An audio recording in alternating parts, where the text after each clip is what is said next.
دۆناڵد ترامپ ناوی وەزارەتی بەرگری ئەمریکای گۆڕی بۆ وەزارەتی جەنگی ئەمریکا لە نووسینی سیروان کەلاری. ئایا ترامپ دەتوانێت ناوی وەزارەتی بەرگری بگۆڕێ بۆ وەزارەتی شەڕیان جەنگ؟ لە ڕاستیدا ئەوەی دۆناڵد ترامپ ڕاگەیاندووە ڕاستە و ڕاستی لە پشتەوەیە. ئێستا کێشەکە ئەوە نییە ئەخۆ دۆناڵد ترامپ دەتوانێت یان ناتوانێت ناوی وەزارەتی بەرگری بگۆڕێت. لەلایەن یاساییەوە لە وڵاتە ئەم کارە ڕێگەپێنەدراوە، چونکە پێویستی بە کۆنگرێس و پێشنیار و بڕگەرنامە هەیە لە ڕێگەی یاسای ئەو وڵاتەوە. بەڵام ئێستا بابەتی سەرەکی وەزارەتی بەرگری ئەمریکایە کە ساڵانێکە بە ناوی وەزارەتی بەرگریەوە جیهان هەڵدەخەڵەتێنن. کیشوەری ئەمریکا لە ساڵی 1492 لەلایەن کریستۆفەر کۆڵۆمبسەوە دۆزرایەوە و لەلایەنی ئەوروپیەکان بەتایبەت بەریتانیاوە داگیرکرا.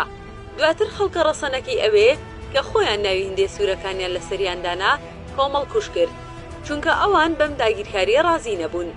بە ئەمەشەوە نەوەستان و هەزاران کەسیان بە زەرۆمیلێ لە کیشوەری ئەفریقاوە هێنایە ئەو وڵاتە.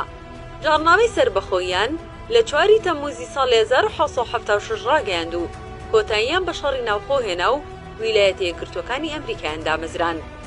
لە شەڕی جیهانی یەکەم ئەو وڵاتە هیچ خەسارێکی گەورەی لێ نەکەوتبوو، بەڵام لە شەڕی جیهانی دووەم خۆی خستە ناو شەڕەکەوە و دەرەنجامی ڕێکەوتنی مارشال و دروستکردنی ناتۆ داگیرکردنی کیشوەری ئەوروپای لێکەوتەوە. دوای کۆتاییاتنی شەڕی جیهانی و دروستبوونی نەتەوە یەکگرتووەکان، ئەمریکا لە سەدان وڵات دەستوەردانی سیاسی و سەربازی ئەنجامدا، تەنانەت لە هەندێک وڵاتدا کودەتای سەربازی کرد.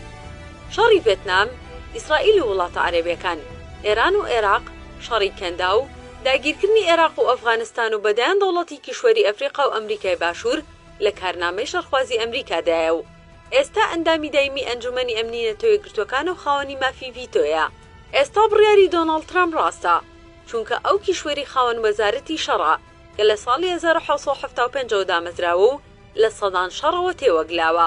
پرسیارە بنەڕەتێکە ئەوەیە: ئایا سوپای ئەمریکا چ جێگەیەکی ڕزگار کردووە جگە لە ماڵکاولی؟ ئێستا ئەوەی دۆناڵد ترامپ درکاندنی هەڵەیەکی زارەکی نەبوو، بەڵکو ڕاستکردنەوەیکی مێژوویە. بەڵام ئەمەش جێگەی باسە کە بڕیاری دۆناڵد ترامپ دوای مانۆڕی سەربازی چین بوو کە ئێستا یەک لە گەورەترین و کاریگەرترین هێزەکانی ئاسیا و ڕۆژهەڵاتی ناوەڕاستە لە بواری ئابووری سیاسی و لەشکریدا. لە تێڕوانینی سەربازیدا هێرشکردن بە پاراستن هاتۆتە پێناسەکردن. ئەمریکا بۆ خۆی لەسەر میراتێکی داگیرکراو دروست بووە و بۆ خۆی ڕەوا دەبینێ لە چوارچێوی پاراستنی ڕەوادا لە هەر کوێی ئەم دنیایەدا دەزوەردان بکە و ئەم دەزوەردان و کاولکاری و داگیرکردنانە بە پاراستنی بەرژەوەندیەکان ناوی لێدەکا و ڕەوایەتی پێدەدات.